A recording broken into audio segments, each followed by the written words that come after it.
All right. Here we are. Impact and Influence Radio right here on iHeart. Today's broadcast is brought to you by Blinds of Sacramento, Sacramento's complete solution window covering experts.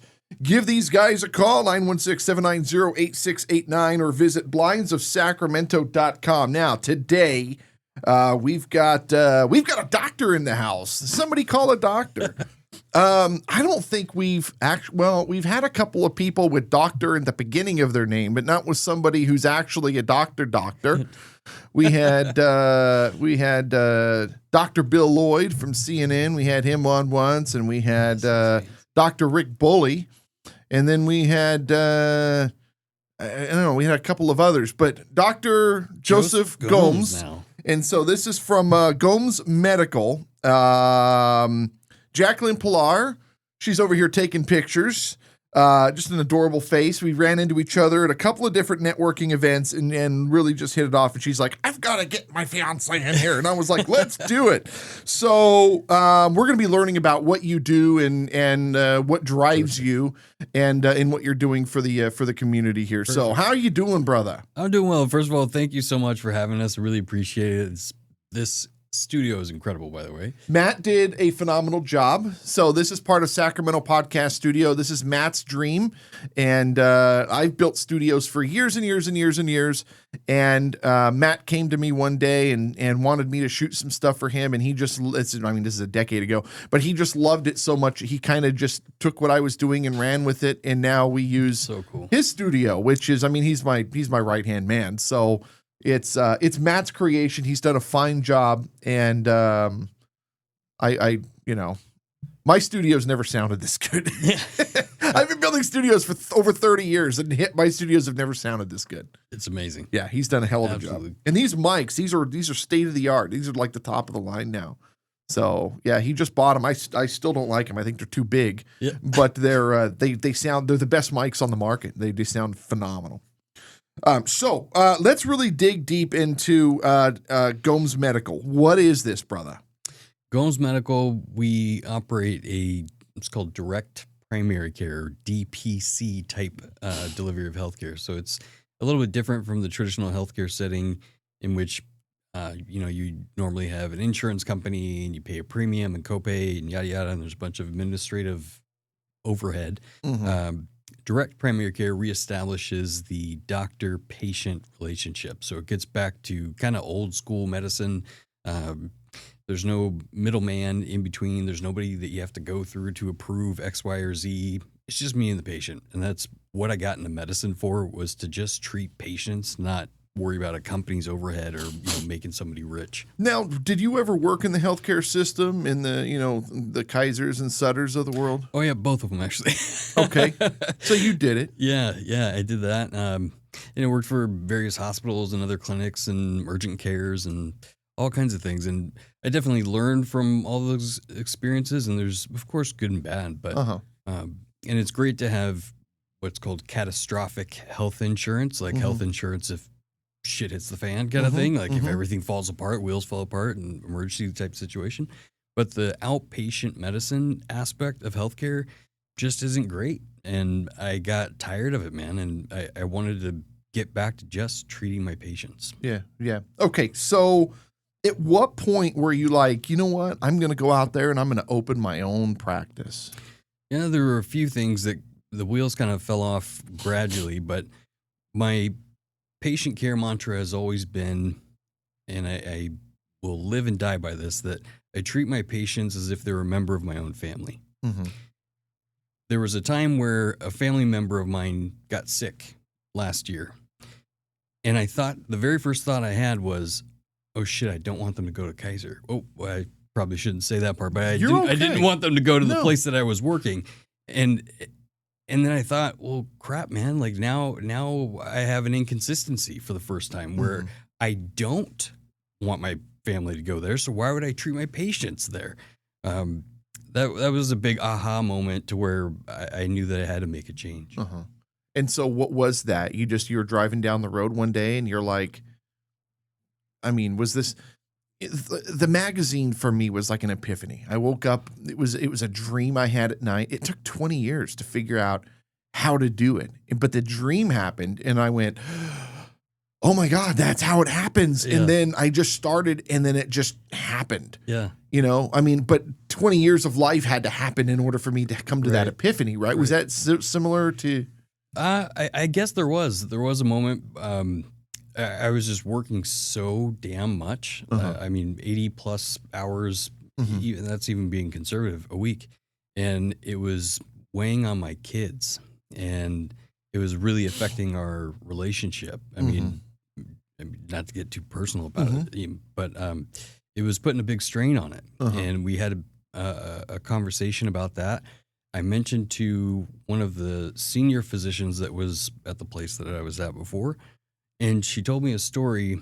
She's in her 60s and close to retirement. And I told her that, I never see my kids, and it's putting a huge wedge between us, and my kids are my life, you know? Yeah, and she was kind of staring off out the window as if she was recalling her past. And she said, I can think back to when my kids were little, and I don't remember a damn thing about their childhood. Yeah.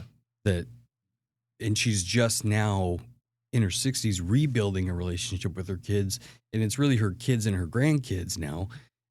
Like, all that time was lost. I know. Like, what the hell am I doing this for if I can't even be there for my children? And so this is some of the stuff that I teach. I've written a lot of books. I'm a doctor. I'm a business doctor in a sense, right? So I can't fix your business, but I can at least give you the guidance and the tools to help you fix your business. Yeah. And so I've written, here's a nice little plug. I've written about 35, 36 books, something along those lines.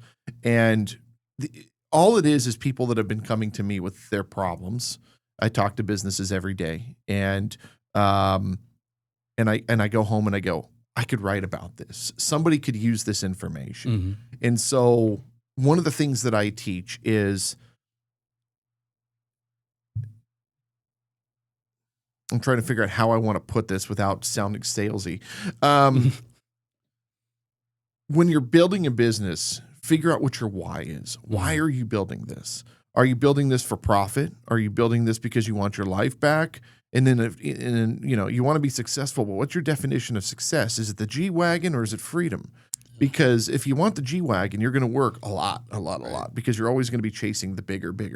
But if you're looking at freedom, and that's essentially what you came back to was I want the best for my patients. I want the best for my family. I want the best for the people around me. And now I have to ask, so what has it done for your life? This has been incredible. Opening our direct primary care practice has been wonderful. It's reestablishing what I got into medicine for. I used to love what until that point. I loved what I did. I mean, I love medicine. I'm so goddamn passionate about medicine. I love helping people. I love learning about. I mean, it sounds geeky, but I love learning about science and medicine and new technologies and how the body works, how things go wrong, how to fix them. And I hated going to work every day. I just hated it. Because it was all politics. Yeah, it was all politics, all bullshit. I would try to treat a patient. I would be told, no, you can't do that. That costs too much money or whatever. We don't approve of X, Y, or Z. We all watch the show Scrubs. Yeah. We all have a Dr. Kelso, right? Yeah, and it's terrible. Like, I have to tell a patient, hey, I know how to treat you. I'm not allowed to. My hands are tied. Like, come on, man. Like, what am I doing then? Why am I even there? I know. So how do you get around that now with the direct primary care? How do you get around that? I mean, the person still has to pay for the care. So how does that work? Do you work with the insurance companies? Do you work a payment plan out with these people, or are you like that movie Repo Man where you give them a new heart, and then if they don't pay for it, you come and rip their heart out? No, we don't work with insurance companies at all. Some direct primary care practices do. We don't. Part of it for administrative burden, the other part because it's just too goddamn complicated. But you're not doing open heart surgery. You're doing primary care. Primary care with limited in-office procedures and surgical procedures. Things so like talk to me about this. What does this look like? Yeah, I have this thing on my foot. Yeah, actually, we have somebody coming in for a foot thing this week. It's funny you say that. We have a building that we're inhabiting. We're renting a studio a little smaller than this. We have a traditional bed that you would see in a outpatient doctor setting. A Ritter 352? Yeah, exactly. Is it sad that I know what that is? I know how much they weigh. I know how much they cost. I know how much I know all of the specs on that thing because I've sat in enough doctor's offices. And what's funny is I'll sit there and I'll look at the Ritter and I'll go, what is this thing? And I'll pull it up on my phone and I just start reading about it. Yeah. The inquisitive mind. I'm a nerd, man. Yeah. Yeah. And we have a website. We've been advertising that we're open. We hung our shingle and people are coming in and it's essentially doing what I've always done, just in a different room. Mm-hmm. But it's yours. Yeah. What a difference. Yeah, it's been incredible. What a difference. Now, the patients, are they happy? Oh, yeah. Yeah. They're coming to that's see no you. bullshit. They're coming to see you. Yeah. They're not going through the stinky, gross coffee waiting area and all of those things. Right, yeah. And they have direct access to me. I mean, we have a family that we're treating currently, and one of them had an issue over the weekend. They sent a text message to Jacqueline, and we've been in contact the entire time. The thing that I find interesting about this is that I'm an old-fashioned guy, okay? I like old stuff. I don't own a television. You'd never know that with movie posters. All of my movies are in black and white. They're old mafia films, even though they're filmed today. One of my, Sinatra is like my go-to for music, either that or Stefan Macchio, which is piano. And then, if I want to turn a television show on, I'm going to watch like Dragnet or something from the 1960s. I'm just a super old school guy. But what's interesting about this is that when you're watching an old episode of Dragnet or Lucy or whatever, the doctor comes to the house, they knock on the door, and it's not a big, giant conglomerate hospital that you have to go to. You actually have a doctor. Essentially, you're bringing back that, you bring your little bag with you, and you're bringing that one-on-one back, which I think is really, really neat. Yeah, and I've actually done some of that too, and that's been some of the most rewarding experiences is having that level of intimacy with my patients and their families. Now, are there more people doing this, or is this kind of like you reinventing the wheel? No, I definitely didn't invent this. I can't take credit for inventing it. It's been around since the early 2000s, but it's gaining popularity, and more physicians are leaving the traditional system and entering the direct primary care model. It's projected that it's going to be about 20 to 25% of all of healthcare in the next 4 to 5 years. Now, obviously, we've discussed your why and passion. Where do you want to take this thing? That's a great question. I guess time hasn't settled enough to really think where the future is headed, but I would love to have a steady stream, a steady patient panel, manageable panel. To give you an example, at previous places, I had 2,200 patients that I was responsible for at a given time. Mm-hmm. That's not your doctor, right? Like, you want to call your doctor, dude. 2,200 other people are calling that. I'm with Kaiser, so I get it. Yeah, I get it. I don't. That guy. Well, no, I don't. I don't go to the doctor, and so like when we were filming the first movie, I was so sick. And I went to Charlotte, North Carolina to film that movie. I didn't eat for 3 days. I couldn't eat. I was in intense pain. And I went straight to the hospital, getting off of the plane, coming back home, and they literally rushed me into emergency surgery and pulled my gallbladder. The point I'm making is I've been to the hospital 10 times over the same problem, and they weren't telling me anything. Right. And it could have killed me. If I was there another 2 days, it could have killed me. Mm-hmm. I was so sick, dude. Wow. I was so sick. And the actors, they knew it. And we probably produced a better film because of it, because of all the focus that was on the film to get rid of the pain. But no, it was an ugly time, and it shouldn't have been. It shouldn't have been. It should be something that I look back on and I should have had a lot more fun. Right. Right. It is what it is, right? Talk to me about some of the procedures that you do. So you're looking for certain clients. You're looking for people that essentially, what type of clients are you looking for? Adult medicine primarily. I don't see too many kids anymore. I don't deliver babies anymore, but did a lot of that in the past. We have an emphasis on women's health in particular. Okay. I have a passion in particular for women's health because women just in general are getting the short end of the stick with our healthcare system. Yep. And they're dismissed and they're, patronized. I mean, it's awful. I mean, I can go on and on about all I that can tell you crap. stories what my wife's dealt with. Yeah, I mean, it's wild. They're It's not wild. treated, the separate or the talk about equal pay and all these things. They're just not treated equally in general, and especially in healthcare. So we have emphasis on women's health, on weight management, and of course, preventative care and things of that nature. All right. What else do you want to touch on? What are some other things you want to get into here? Whatever, man. I mean, you got a lot of cool stuff going on, but I think you're more interesting than I am. It's not my show. It's your show. This is incredible. I'm again, thank you so much for having us. You're in my doctor's office. Yeah. Nice. Let's talk about your pricing strategy again. I think that's going to be the biggest concern for people. Sure.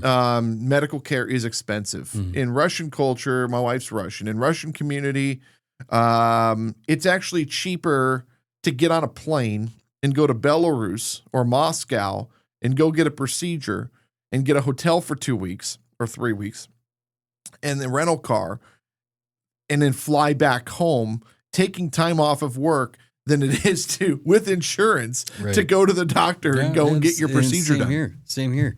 I mean, I guess one of the biggest examples of this is for hip surgeries. There are a lot of people that go out of the country for hip surgery because it's 3 times more expensive to get a hip surgery in the United States than it is in Canada, the UK, Germany, Mexico. I mean, and you got to think, like, it's the same surgery and it's the same, you should have the same quality surgeons and physicians and care. What are we doing wrong? And there's a lot of fluff and overhead and garbage that is in our system. And that's why a lot of people are leaving it and they're seeking care elsewhere. But again, can people afford what you're offering? And what are we talking about in terms of numbers? Are we just throwing it on a credit card? Do you have in-house financing? How does all this work? Yeah, it's all just flat rate care, and we offer both virtual visits and in-office visits. Okay. And our virtual visits are $120, and that would be, we see a lot of folks all throughout the state. So somebody, say in Southern California, we do virtual visits because you can't get to them physically. Yeah. And then of course we have our in-office visits, which are $145. That's not bad. Yeah. No, seriously, that's not bad. And then, so how many patients a day are you? I mean, are you every, when you go to the doctor, you sit down with your doctor for, 45 seconds and Yeah. And that was the struggle that I had in other places. I had 10 minutes with everybody and I had to see 30 people in a single day. And oftentimes, the patients are told, hey, you get one thing to talk about. And that's because there's 10 minutes in there to cover that conversation. We spend an hour with every single patient, whether it's virtual or in office, a full hour. We get to talk about any and everything that has to do with what is going on with them, and take care of multiple issues at once, how the psychosocial and various things. Do you think that as you get busier, you're going to end up having to cut that time, or are you looking at bringing on staff and maintaining that? No, the time is incredibly important to me because I would want, it's just the same thing, like falling back on I treat my patients like my family member. I'd want a family member to have that level of care. And if we get to a point where we're too busy to where that looks like it's going to be compromised, we're closing the practice to new patients because we do not want that to be compromised at all. Yes. So that's incredibly important. And it's like you said, like having the Rolls Royce or, whatever versus driving a comfortable Honda or whatever. I did Porsches. I'm cool driving the Honda. I did Porsches and had Mercedes Benzes, and I had 8 Mercedes, 3 Porsches, 2 BMWs. I had the cars. Years and years and years and years back, I was a broker for Ferrari, so I was working with those guys. The point I'm making is I just bought a new Buick. Yeah. And let me tell you, this new Buick blows the socks off of any of those German, European, those expensive cars. I'm telling you, dude. And people are like, yeah, but you had old Mercedes. No, I didn't. I had new Mercedes Benzes. The new Mercedes Benzes do not keep up with what the new Buicks are doing, and they're half the price. And you don't have to go. And I think that's the other thing is I think that people are just, I don't think people realize that there's another option out there. You don't have to go to this. You can go to, Mr. Gomes. Right. Yep. And what most people do is they then go to urgent care, and they're getting, and if you think about it, urgent care should be something that's urgent. Right? It should be a step down from emergent, urgent. And that's not what urgent care is being used for. No. It's being used for primary care because they can't get it with their own insurance company. Yeah. That's crazy. Yeah, and well, the whole system, we can talk for hours on the whole system, and it's so funny because we don't want to sell negatives. Let's not sell negatives. Right. Yeah. Okay, so a family of 4 is looking for primary care. How do they get started with you? They can, of course, visit, if they try to find us, they can visit the website, the drgomesmedical.com. Okay. We have our phone numbers, 916-915-9857. Okay. And that's our direct line. That's not like some offshore, advertising agent or call center. That's us. You're going to call us, me and Jacqueline. And they send us a message. We also have accounts with, there's a company called ZocDoc, and that's a place where you can find doctors all over the place. And we get a lot of patients through there, and we're listed on WebMD and Health Grades and Vitals and Vocita and all kinds of places. And we've got on opera.com, which is our platform for Impact and Influence magazine, we have events galore. If you're in the Sacramento region and you want to meet people and connect, I must have, without exaggerating, 35 networking events literally in the next month listed up there. Was it next Friday, the 27th? I have 3 events back to back that day. And so Jacqueline should be there. She should be my wingman going to these things. And then the other side of it is we have our network, our group of people that just go to the events with me. And it's like, hey, Mike, I want to introduce you to Gage. Hey, Gage, I want to introduce you to Joe. Hey, Joe, I want to introduce you to, and in that network essentially is what you're getting when you're working with us. That's cool. So it's the same thing, I'm a doctor too. Yeah, you got a posse, man. I call it my wrecking crew, but yeah, I got a posse. That's funny when you say that with the mafia. Yeah, I was gonna say you got like a mob boss feel going on. What's funny is when I got into radio. Charles Clark, that was in Empire and House of Cards, he used to call me the Tony Soprano of radio. Nice. This is the funniest thing. Look at Joey. You come meet my friend. It's so funny. All right. Let's see. Gomes Medical, drgomesmedical.com, 916-915-9857. Give them a call, 916-915-9857. Anything you want to add before I get out of here?